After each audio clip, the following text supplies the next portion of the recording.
Everyone, this is day 9 and today we are going to study about carbon and its compound. अब ये chapter मेरा one of the favourite chapter है. However इस chapter में काफ़ी सारा रिडक्शन हुआ है इस 2021 बोर्ड्स के लिए, बट स्टिल बहुत अच्छा पोर्शन है जो हम इस बार कवर करेंगे. ठीक है, अभी सबसे पहले हम देखते हैं चैप्टर एनालिसिस को कि क्या क्या एग्जैक्टली कितने कितने मार्क्स का इस चैप्टर से आया हुआ है. तो जो इसका फर्स्ट पार्ट आप देख रहे हैं ये वाला ही आपका कुछ कोर्स में रह गया है, बाकी सोप्स एंड डिटर्जेंट्स के कोर्स में नहीं है, केमिकल प्रॉपर्टीज ऑफ कार्बन आपके कोर्स में नहीं है, तो हमें इन्हीं पे फोकस करना है. तो इस चैप्टर से अराउंड अबाउट 5 to 6 मार्क्स के क्वेश्चन हर साल पूछे गए हैं. आप देख भी लीजिए, यहाँ पे 5 मार्क का क्वेश्चन है, 5 मार्क टोटल, और यहाँ 6 मार्क्स. ठीक है, तो इस बार भी एक्सपेक्टेड है कि 6 to 7 मार्क्स के क्वेश्चन इस टॉपिक से पूछे जाएंगे. ओके, तो सबसे पहले हम स्टार्ट करेंगे कि कार्बन क्या होता है, और अगर हमें ये पता करना है कि कोई गिवन सब्सटेंस है वो सिर्फ और सिर्फ कार्बन से ही बना हुआ है तो उसके लिए क्या टेस्ट है. ठीक है, तो बेसिकली जो हमारा कार्बन है वो एक वर्ड है कार्बो. कार्बो से डराइव हुआ है और कार्बो का मतलब होता है कोल. ओके, और अगर हम बात करते हैं कि कार्बन हमें कहाँ मिलता है, तो आप जितने भी लिविंग बीइंग है, वेदर इट्स एनिमल, प्लांट्स, वो सब के अंदर कार्बन होता है. ठीक है, so we can say that all the living things, plants and animals are made of carbon based compounds which are called organic compounds. तो जितने भी ऑर्गेनिक कंपाउंड्स होते हैं, ठीक है, अब आप जब 11th-12th में आओगे तो उसमें आप देखोगे ऑर्गेनिक केमिस्ट्री होती है, तो उसमें सब आप यही पढ़ोगे, कार्बन इन कंपाउंड्स को ही आप थोड़ा सा डिटेल में पढ़ोगे. जितने भी ऑर्गेनिक कंपाउंड्स होते हैं उन सब में आपका कार्बन होता है. ठीक है, अब बात आती है कि अगर हमें टेस्ट करना है कि गिवन सब्सटेंस है वो सिर्फ और सिर्फ कार्बन से बना हो तो हम कैसे कर सकते हैं. ये जब आप पढ़ोगे ना डायमंड के बारे में, ग्रेफाइट के बारे में, बकमिंस्टर फुलरिन के बारे में, तो उसमें आपने देखना होगा कि भाई आपको एक्सप्लेन करना होगा कि भाई ये और मतलब ये सब चीज़ें सिर्फ और सिर्फ कार्बन से बनी हैं, क्योंकि अगर आप उनको बर्न करोगे तो आपको कौन सी गैस मिलेगी, you will get only carbon dioxide gas. ठीक है, और कार्बन डाइऑक्साइड गैस का टेस्ट क्या है, लाइम वाटर टेस्ट. ये तो हमने पहले भी पढ़ लिया था एसिड बेसिस और सॉल्ट्स की चैप्टर के अंदर. ठीक है, we can test the presence of carbon in a material on the basis of the fact कि जितने भी आपके कार्बन से बने हुए जितने भी आपके कंपाउंड्स होते हैं उनको अगर आप बर्न करते हो तो दे लिबरेट कार्बन डाइऑक्साइड गैस. और कार्बन डाइऑक्साइड गैस क्या करता है, it turns lime water milky. Okay, so if you burn diamond, if you burn graphite, इनको अगर आप बर्न करते हो तो सिर्फ और सिर्फ कार्बन डाइऑक्साइड गैस रिलीज होगी, और कार्बन डाइऑक्साइड गैस को टेस्ट करने के लिए हम लाइम वाटर टेस्ट कर सकते हैं. अब नेक्स्ट बहुत इंपॉर्टेंट प्रॉपर्टीज ऑफ कार्बन. पहली प्रॉपर्टी है carbon always forms covalent bond. देखो ये सब कोवेलेंट बॉन्डिंग क्या होती है ये सब एक्सप्लेन कर चुके हैं, अभी हमें रैपिड रिवीजन करना है. ठीक है, तो कोवेलेंट बॉन्डिंग हमें पता है शेयरिंग ऑफ इलेक्ट्रॉन्स की वजह से होता है. सो कार्बन हमेशा शेयरिंग करता है इलेक्ट्रॉन्स की. अब क्वेश्चन ये आता है कि कार्बन शेयरिंग क्यों करता है, वाई इट डजंट एक्सेप्ट और लूज द इलेक्ट्रॉन. तो देखो कार्बन की अपनी एटॉमिक नंबर कितना होता है, इट इज 6. सो इसको अगर हम इलेक्ट्रॉनिक कन्फिग्रेशन करेंगे इट इज 2,4. तो या तो वो 4 इलेक्ट्रॉन लूज करे या वो 4 इलेक्ट्रॉन गेन करे in order to attain noble gas configuration. ठीक है, अगर ये 4 इलेक्ट्रॉन लूज करेगा तो क्या होगा, large amount of energy will be required. अब देखो इतनी एनर्जी देना पॉसिबल नहीं है. क्यों, क्योंकि कार्बन एक स्मॉल एटम है. ठीक है, जिसकी वजह से जो न्यूक्लियस है वो जो ये 4 इलेक्ट्रॉन्स है ना, यहाँ पे ये 1 2 3 4, इन 4 इलेक्ट्रॉन्स को बहुत ही ज्यादा टाइटली बॉन्ड करके रखता है ना, जाने नहीं देता है. So large amount of energy is required to remove these 4 electrons, which is not possible. तो इसलिए it is not possible to remove 4 electrons. ठीक है, अब हम बात करते हैं कि अगर हमने 4 electrons दे दिए तो क्या होगा. तो देखो यहाँ पे इस समय कार्बन के पास कितने प्रोटॉन्स हैं, 6 प्रोटॉन्स, और कितने इलेक्ट्रॉन्स हैं, 6 इलेक्ट्रॉन्स, है ना. अगर वो 4 इलेक्ट्रॉन्स हम इसको दे देते हैं तो कितने इलेक्ट्रॉन्स हो जाएंगे, 10 इलेक्ट्रॉन्स.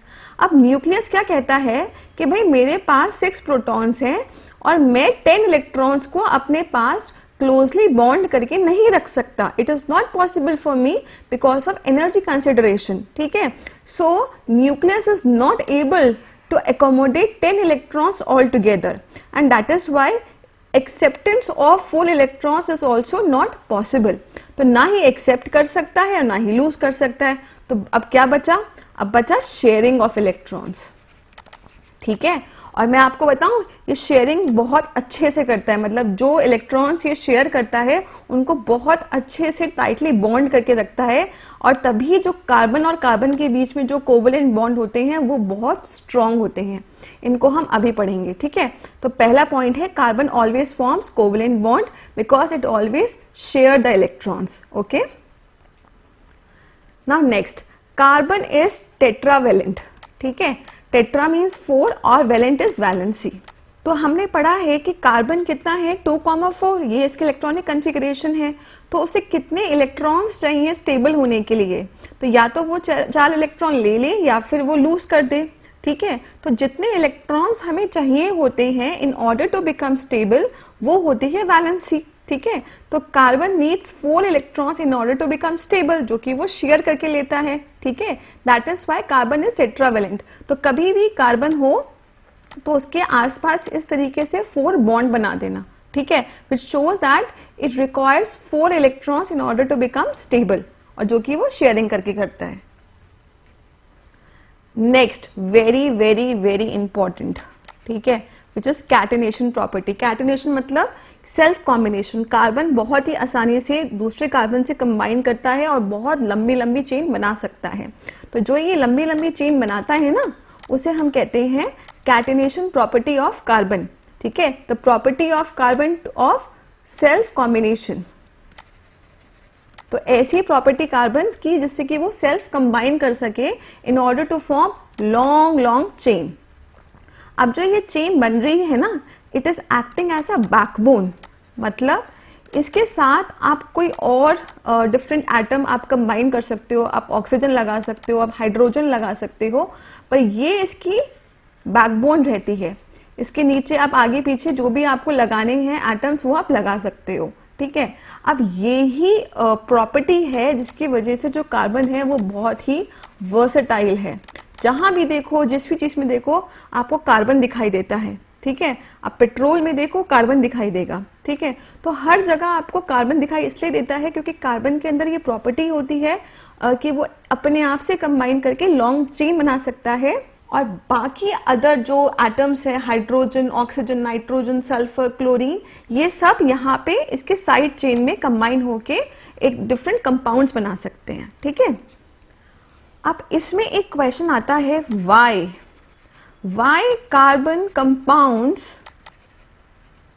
Are extremely stable. ये क्वेश्चन बहुत अच्छा है जो कि मैंने ना एनसीईआरटी जब रीड करी थी तो उसमें से निकाला था. तो कार्बन कंपाउंड्स एक्सट्रीमली स्टेबल क्यों होते हैं? तो ध्यान से समझो. मैंने आपको बताया था कि कार्बन और कार्बन के बीच में क्या होता है, कोवेलेंट बॉन्ड होता है, और कार्बन अपने आप में एक बहुत ही स्मॉल एटम है. ठीक है, तो इसका अगर हम इलेक्ट्रॉन डॉट स्ट्रक्चर देखें तो कुछ इस तरीके से होगा कि इसके ये 4 इलेक्ट्रॉन्स है आउटरमोस्ट शेल में, और यहाँ पे इसके भी 4 इलेक्ट्रॉन्स है आउटरमोस्ट शेल में. ठीक है, ये सपोज हाइड्रोजन है यहाँ पे जिनसे ये कंबाइन कर रहा है. ठीक है, और ये हाइड्रोजन के इलेक्ट्रॉन्स हैं. अब समझो, ये वाला कार्बन क्या कर रहा है, एक तो उसने यहाँ से ले लिया इलेक्ट्रॉन और 3 इलेक्ट्रॉन उसने हाइड्रोजन से ले लिए.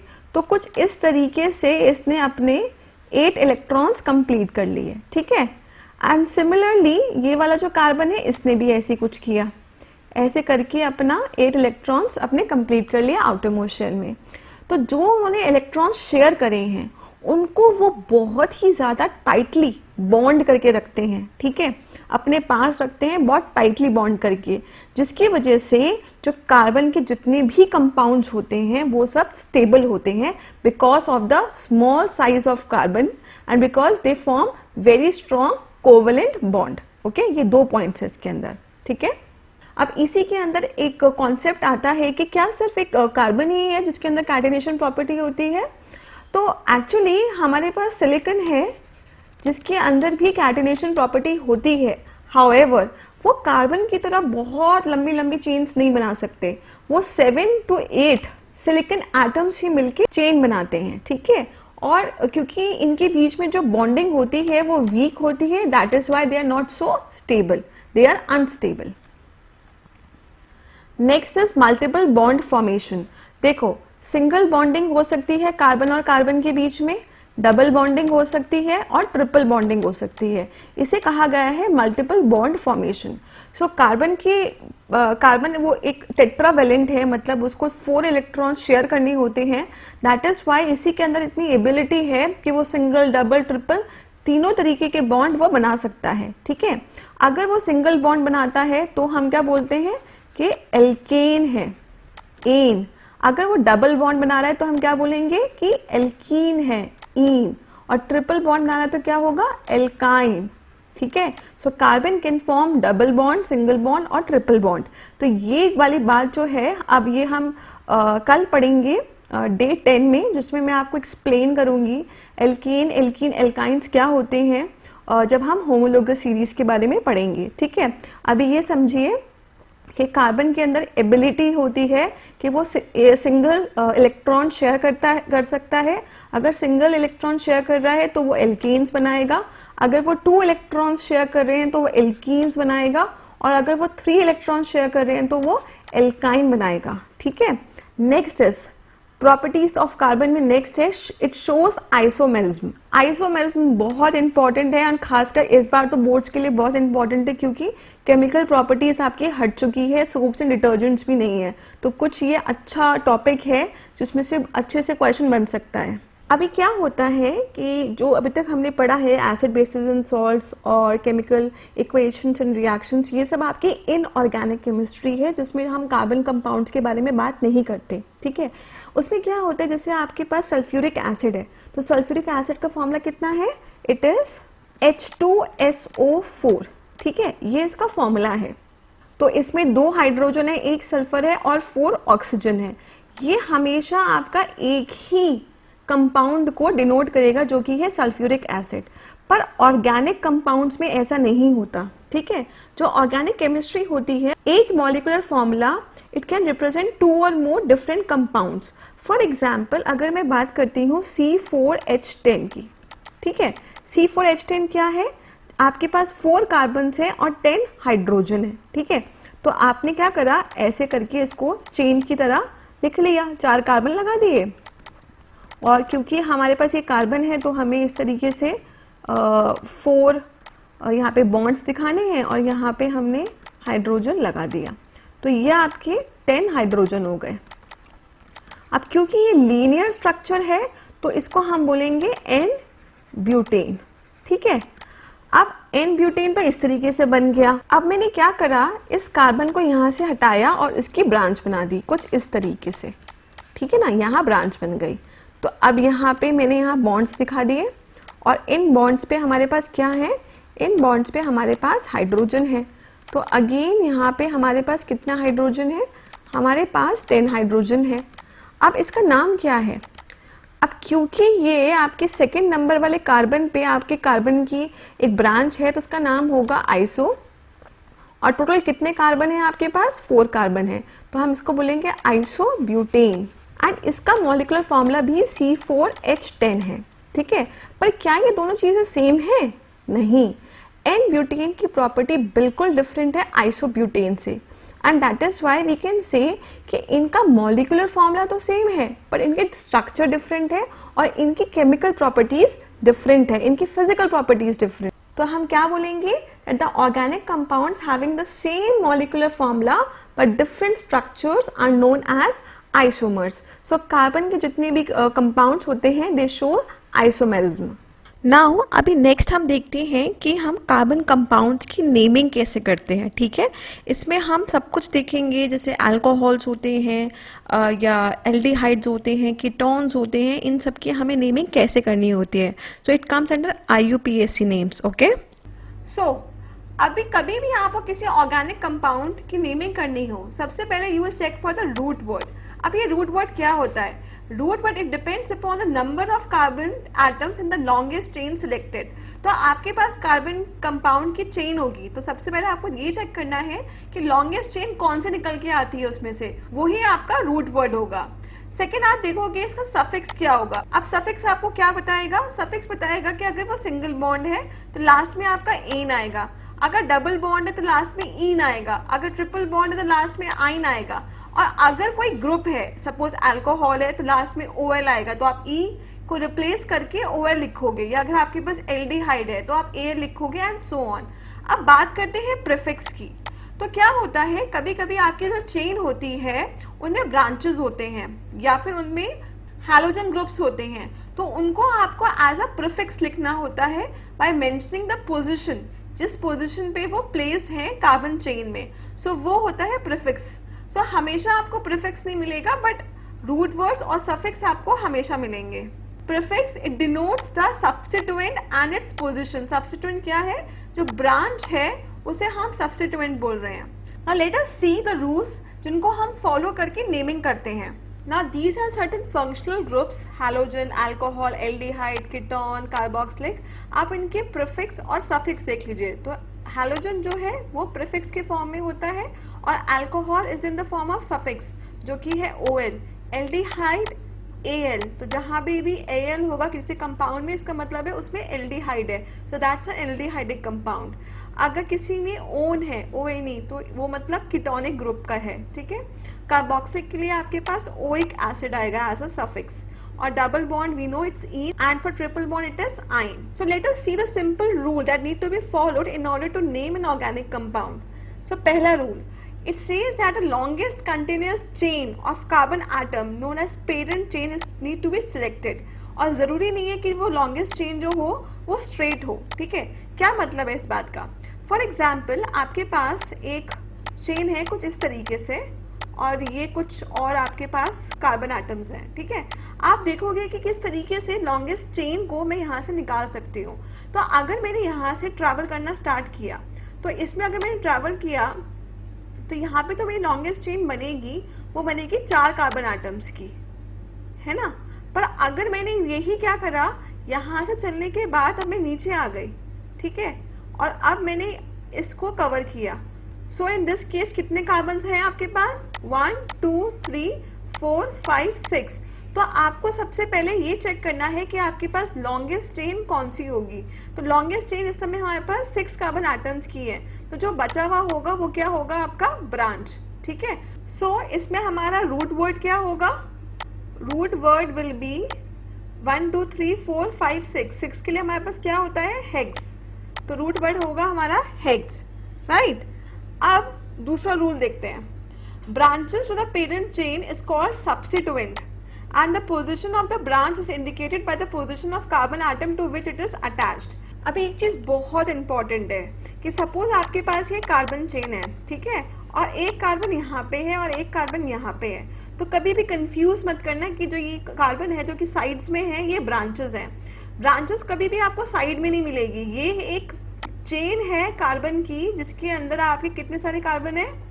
1 2 3 4 5 6। तो ये 6 कार्बन की चेन है। You will never consider the carbon which are attached in the last, आप यहाँ पे या फिर यहाँ पे कि ये ब्रांचेस है, ये ब्रांचेस नहीं है, okay. Now the next thing, the carbon atoms of longest chain are numbered in such a way that the alkyl group that is the substituents get the highest priority। तो क्या होता है, आप ये समझो कि जो भी सब्स्टिट्यूएंट होता है या जो भी फंक्शनल ग्रुप होता है, ये एक तरीके से आपके घर में गेस्ट है, ठीक है। तो अगर आपके घर में गेस्ट आते हैं तो आप उनको हाईएस्ट प्रायोरिटी देते हो, बेस्ट चीज़ें देते हो जिससे कि दे फील कंफर्टेबल। ऐसे ही जो कार्बन की जो ये लॉन्गेस्ट चेन होती है जो कि इसकी बैकबोन है, उसमें जो भी आपका एल्काइल ग्रुप होगा, ठीक है, उसको आप हाईएस्ट प्रायोरिटी दोगे। हाईएस्ट प्रायोरिटी कैसे दोगे कि उस कार्बन को सबसे अच्छी रैंक मिलनी चाहिए। तो हमें पता है कि अगर आपके पास फर्स्ट सेकेंड थर्ड, तो कौन सी रैंक सबसे अच्छी है? फर्स्ट रैंक सबसे अच्छी है। दैट इज वाई जब भी हम नंबरिंग करेंगे तो हम इस तरीके से करेंगे कि जो कार्बन एटम है जिसमें ब्रांच अटैच्ड है, उस कार्बन एटम को सबसे लोएस्ट नंबर मिले। सो सपोज आपके पास 1 2 3 4 5 ये 5 कार्बन आटम्स की चेन है और यहाँ पे एक आपका मिथाइल ग्रुप अटैच्ड है। अब मुझे इस वाले कार्बन को सबसे अच्छी प्रायोरिटी देनी है, सबसे हाईएस्ट प्रायोरिटी देनी है, क्योंकि इसी कार्बन के पास मेरा मिथाइल ग्रुप या कह सकते हैं एल्काइल ग्रुप अटैच्ड है। तो उसके लिए या तो मैं नंबरिंग कर सकती हूँ फ्रॉम लेफ्ट टू राइट या फिर मैं कर सकती हूँ राइट टू लेफ्ट। ठीक है, अगर मैं नंबरिंग करी लेफ्ट टू राइट तो ये होगा 1 2 3 4 5, और अगर मैंने इसी चीज को नंबरिंग करी इस तरीके से, कैसे, फ्रॉम राइट टू लेफ्ट, तो ये होगा 1 2 3 4 5, है ना। इन दिस केस यहाँ पे तो ये मिथाइल ग्रुप जिस कार्बन से अटैच्ड है उसकी प्रायोरिटी आ रही है 2, राइट, उसकी प्रायोरिटी है 2, और यहाँ पे इसकी प्रायोरिटी है 4 इस वाले कार्बन की, तो उसकी प्रायोरिटी है 4। सो ऑब्वियसली सेकंड पोजीशन ज्यादा अच्छी है फोर्थ पोजीशन से। अगर क्लास में आपकी सेकंड पोजीशन आती है तो आप ज्यादा खुश होंगे rather than fourth position, right. तो इसलिए हम क्या करेंगे, इसकी जो नंबरिंग करेंगे वो करेंगे फ्रॉम लेफ्ट टू राइट। तो इसका नाम क्या होगा, इसका नाम होगा 2 मिथाइल, क्योंकि सबसे पहले प्रीफिक्स में हम क्या लिखते हैं, जो भी हमारा आउटसाइडर एल्काइल ग्रुप है सबसे पहले प्रीफिक्स में हम वो लिखेंगे। उसके बाद हम लिखेंगे कि हमारी जो रूट वर्ड है वो क्या है। तो रूट वर्ड हमारा क्या है, लॉन्गेस्ट कार्बन चेन। तो लॉन्गेस्ट कार्बन चेन हमारी कितने कार्बन से बनी है, 5 कार्बन से, तो हम लिखेंगे पेंट। अब क्योंकि यहाँ पे कोई फंक्शन ग्रुप तो है नहीं और ये सब सिंगल बॉन्ड है तो क्या लिखूंगी यहाँ पे, एन। इसका नाम क्या होगा, 2 methyl pentane. Okay, so this is wrong and this is right.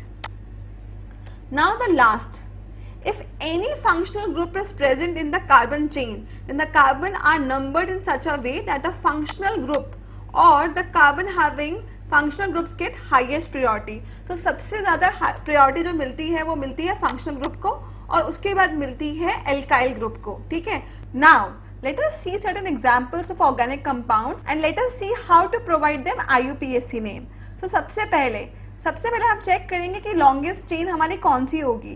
So longest chain अगर मैं यहाँ से जाती हूँ टिल डाउन तो it will have only 3 carbon atoms, और if I go from here to here it will be having 4 carbon atoms, और अगर मैं स्ट्रेट जाती हूँ तो again it will be having 4 carbon atoms. तो स्ट्रेट चेन को सिलेक्ट करना ज़्यादा आसान है, तो मैंने क्या करा, सबसे पहले ये एक पेरेंट चेन को चूज कर लिया। नाउ इसके अंदर हमारे पास 2 एल्काइल ग्रुप है in the form of branches, एक ब्रांच तो ये है और एक ब्रांच ये है। तो सबसे पहले हम लिखेंगे प्रीफिक्स। तो प्रीफिक्स में हम क्या मेंशन करेंगे कि हमारे पास कौन कौन से एल्काइल ग्रुप है और वो कौन से पोजीशन में है। तो सबसे पहले मैं इसको लिख सकती हूँ 1 2 3 4। आप नंबरिंग लेफ्ट टू राइट भी कर सकते हो, राइट टू लेफ्ट भी कर सकते हो, कोई प्रॉब्लम नहीं है। तो इट विल बी 2,3, क्योंकि आपका 2 और 3 इन दोनों पोजिशन पे आपकी एल्काइल ग्रुप है। उसके बाद क्योंकि ये 2 मिथाइल ग्रुप है that is why I will right di methyl. ठीक है, तो ये हो गया प्रीफिक्स। आप देखते हैं रूट वर्ड क्या आएगा। तो जो मेरी लॉन्गेस्ट चेन है that contains 4 carbon atoms, that is why the root word will be but, and क्योंकि ये सिंगल बॉन्ड है that is why it will be AN, और यहाँ पे कोई भी फंक्शन ग्रुप नहीं है तो it will B E। Okay, so the IUPAC name of this compound will be 2,3 dimethyl butane. Now let us see this compound. अब इस वाले कंपाउंड में अगर मैं चेक करती हूँ कि मेरी लॉन्गेस्ट चेन कौन सी है, सो ऑब्वियसली यही मुझे अपनी लॉन्गेस्ट चेन दिखाई दे रही है। ठीक है, अब जो इसमें एल्काइल ग्रुप अटैच्ड है वो अगर मैं लेफ्ट राइट देखूंगी तो उसकी पोजीशन कौन सी होगी, 1 2 3 4 5, क्योंकि इस वाले कार्बन पे ये मिथाइल ग्रुप मेरा अटैच्ड है तो उसकी पोजीशन होगी 5। पर अगर मैं इसको करूंगी राइट टू लेफ्ट तो राइट टू लेफ्ट में क्या होगी, 1 2 3। So obviously third position better है फिफ्थ पोजीशन से, दैट इज वाई जो मैं नंबरिंग करूंगी वो करूंगी from right to left. It will be 1 2 then 3 then 4 5 6 and 7। Now सबसे पहले हम लिखेंगे प्रीफिक्स। तो प्रीफिक्स में मेरे पास कितनी ब्रांचेस हैं, I have only 1 branch, that is why I will write 3 methyl, क्योंकि जो ब्रांच है that is at third position. उसके बाद मुझे लिखना है कि इसका रूट नेम क्या होगा। सो रूट नेम क्या होगा इसका, हेप्ट, तो HEPT, हेप्ट। एंड सिंस यहाँ पे आपके सिंगल बॉन्ड है that is why it will be AN, और कोई भी आपके पास फंक्शनल ग्रुप नहीं है, that is why it will be e. So it's IUPAC name is 3-methyl heptane. Now let us consider this compound. अब इस वाले कंपाउंड में क्या है, आपके पास ये वाला जो कार्बन है इसके पास 2 मिथाइल ग्रुप है. ठीक है, अगर मैं लेफ्ट राइट करूंगी तो ऑब्वियसली इसकी जो नंबरिंग मिलेगी वो होगी 4, और अगर मैं इसको करती राइट टू लेफ्ट तो उसको जो नंबरिंग मिलेगी वो मिलेगी 3rd. सो ऑब्वियसली 3 अच्छा है, so I will number it from right to left. So it will be 1 2 3 4 5 and then 6. तो थर्ड वाला जो पोजीशन है, थर्ड वाले पोजीशन में जो कार्बन है उसके पास 2 मिथाइल ग्रुप अटैच्ड है. ठीक है, तो हम इसको कैसे लिखेंगे, हम लिखेंगे 3,3, उसके बाद हाइफन डाई. डाई क्यों, क्योंकि आपके पास 2 मिथाइल ग्रुप अटैच्ड है. Di methyl. एंड देन जो आपकी लॉन्गेस्ट चेन है जो कि ये वाली है, ये कितने कार्बन से बनी हुई है, it is made from 6 carbon, that is why it will B hex. और सिंगल बॉन्ड है, that is why it will be AN. और कोई भी फंक्शन ग्रुप नहीं है तो E लगाएंगे. तो 3,3 डाइमिथाइल हेक्सेन. अब नेक्स्ट चेक करते हैं ये वाली. अब इस वाली जो हमारी कार्बन कंपाउंड है इसमें डबल बॉन्ड भी है. ठीक है, तो डबल बॉन्ड है तो इसकी वजह से अब कुछ चेंज आएगा सफिक्स में. सो इसको अगर हम नंबरिंग करें so it will be 1 2 3 and then 4. ठीक है, तो अब इसका नाम क्या होगा, क्योंकि आपकी जो लॉन्गेस्ट चेन है इसमें कोई ब्रांच तो है नहीं, कोई ब्रांच नहीं है तो आपके पास कोई भी प्रीफिक्स नहीं होगा. तो सीधा आपको रूट वर्ड से स्टार्ट करना है. तो रूट वर्ड में आपके पास कितने कार्बन एटम्स हैं, आपके पास 4 कार्बन एटम्स हैं, तो ये होगा ब्यूट. ठीक है, उसके बाद आपके पास अब डबल बॉन्ड है. डबल बॉन्ड कौन सी पोजीशन पे है, सेकेंड पोजीशन पे, तो मैंने इसको लिख दिया 2. ठीक है, और क्योंकि ये डबल बॉन्ड है that is why it will be ene. But two ene. Okay, now let us talk about this. अब इसमें आप देखो यहाँ पे आपके पास एक हैलोजन ग्रुप आ गया है विच इज Br, ब्रोमो. ठीक है, तो अगर सबसे पहले हम देखते हैं कि इसमें लॉन्गेस्ट चेन क्या होगी, तो लॉन्गेस्ट चेन को अगर हम देखें तो ये वाली अगर हमें चेन देखूं तो ये वाली चेन मेरी सबसे लॉन्गेस्ट चेन होगी, और इसके लिए मेरे पास ये भी ब्रांच है और ये भी ब्रांच है. राइट, सो सबसे पहले हम क्या करेंगे, इस वाले कार्बन को इस तरीके से हमें नंबरिंग करनी है कि इसको सबसे अच्छी प्रायोरिटी मिले. तो चाहे तो मैं टॉप टू बॉटम करूँ या बॉटम टू टॉप करूँ, ये हमेशा सेकंड नंबर पे ही रहेगा. राइट, तो मैं सपोज उसको 1 2 और 3 लिखती हूँ. तो सबसे पहले हम लिखेंगे कि हमारा फंक्शनल ग्रुप कौन सा है. तो मैंने आपको बताया था कि एक हैलोजन ग्रुप ही ऐसा है जो कि प्रीफिक्स में आता है, बाकी सब आपके सफिक्स में आते हैं. तो यहाँ पे आप क्या लिखोगे, यहाँ लिखोगे 2 ब्रोमो. ब्रोमो क्यों, क्योंकि यहाँ पे आपका ब्रोमीन हैलोजन ग्रुप है. उसके बाद 2 मिथाइल, और उसके बाद आपका जो रूट वर्ड है वो क्या होगा, प्रॉप, और ये सिंगल बॉन्ड है दैट इज वाई AN और E, प्रोपेन. ठीक है, now let us talk about 6th organic compound.